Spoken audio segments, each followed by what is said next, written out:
Alrighty folks, welcome back for another video, The Outdoor Adventures of Austin Miller. Hope everyone's had a awesome day. I've had a rough day today. I'm going to check my rain gauge and see if I got an inch of rain today. But it's looking like it's probably not going to be. We'll check.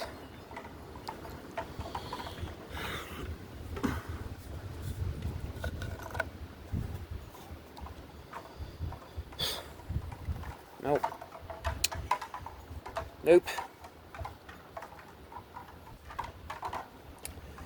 So now that's now 9 months and 282 days in a row since I haven't gotten my inch or more rain a day here in Newark, Ohio. I haven't gotten it since June 5th last year, so I gotta wait until the spring now.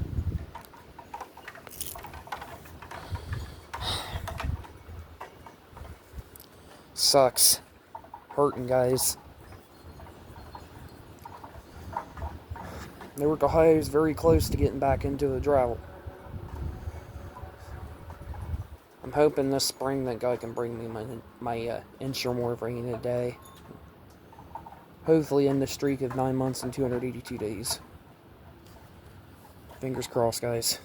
But anyway, guys, stay tuned for more. Make sure you leave lots of likes, comments, and plenty of views on this video, and subscribe to my YouTube channel, and pray for me, guys. Anyway, stay tuned for more. God bless you all. Stay safe out there.